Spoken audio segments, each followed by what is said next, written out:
Hi friends, വളരെ വേദനാജനകമായ ഒരു വാർത്തയാണ് ഇപ്പോൾ വന്നുകൊണ്ടിരിക്കുന്നത്. തിരുവമ്പാടി കാളിയാമ്പൊയിൽ KSRTC ബസ് പുഴയിലേക്ക് മറിഞ്ഞിരിക്കുകയാണ്. അത്യധികം ദുഃഖജനകമായ ഒരവസ്ഥയാണിത്. ഒരുപാട് ആൾക്കാർ ബസ്സിലുണ്ടായിരുന്നു എന്നും അതുപോലെ തന്നെ ബസ് നേരെ തലക്കീയായി പുഴയിലേക്ക് മറിയുകയായിരുന്നു. ഒരുപാട് ആൾക്കാർക്ക് പരിക്കേറ്റിട്ടുണ്ട്. കാളിയാമ്പൊയിൽ നിന്ന് തിരുവമ്പാടി റൂട്ടിലാണ് ഈ സംഭവം നടന്നിട്ടുള്ളത്. അതുപോലെ തന്നെ ഈ ബസ് മുക്കം ഭാഗത്തേക്ക് വരികയായിരുന്നു.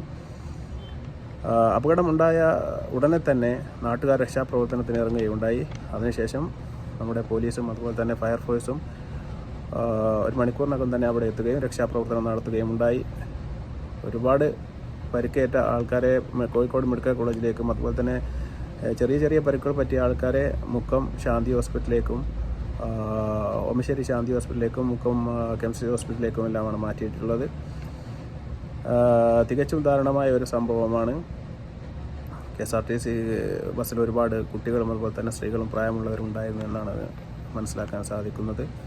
അതുപോലെ തന്നെ പെട്ടെന്ന് തന്നെ രക്ഷാപ്രവർത്തനം നടത്തിയുകൊണ്ട് വലിയൊരു ദുരന്തം ഉണ്ടാവുന്നത് ഒഴിവാക്കാൻ സാധിച്ചു എന്നാണ് മനസ്സിലാക്കാൻ സാധിക്കുന്നത്. എന്നാലും ബസ്സിൻ്റെ അകത്ത് ഒരുപാട് യാത്രക്കാരുള്ളത് കൊണ്ട് തന്നെ ബസ് ഒരുപാട് താഴ്ചയിലേക്കാണ് പതിച്ചിരിക്കുന്നത്. തീർച്ചയായിട്ടും ചെറിയ ചെറിയ അപകടങ്ങൾ ഒരുപാട് ആൾക്കാർക്ക് പറ്റിയിട്ടുണ്ട് എന്നാണ് മനസ്സിലാക്കാൻ പറ്റുന്നത്. ചെറിയ ചെറിയ പരിക്കുകൾ പറ്റിയ ആൾക്കാർ തന്നെ നാട്ടുകാർ തന്നെ പെട്ടെന്ന് അവരുടെ വാഹനത്തിലും അതുപോലെ തന്നെ ആംബുലൻസിലുമായിട്ട് ശാന്തി ഹോസ്പിറ്റലിലേക്കും മുക്കത്തെ ഹോസ്പിറ്റലിലേക്കും മാറ്റിയിട്ടുണ്ട്. തീർച്ചയായും വളരെ വേദനാജനകമായ ഒരു വാർത്തയാണ്.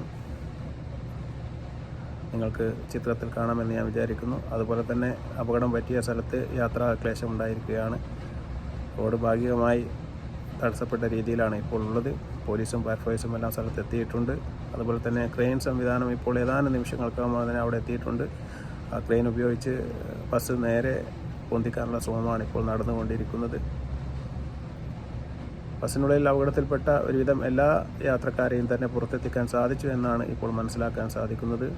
തീർച്ചയായിട്ടും ചെറിയ ചെറിയ പരിക്കുകളോടെ ഒരുപാട് ആൾക്കാർ സാധാരണ സ്വകാര്യ ഹോസ്പിറ്റലിലേക്ക് ചികിത്സ തേടി എത്തിയിട്ടുണ്ട്. അതുപോലെ തന്നെ ആദ്യം തന്നെ നാട്ടുകാരാണ് രക്ഷാദൗത്യത്തിന് നേതൃത്വം നൽകിയത്.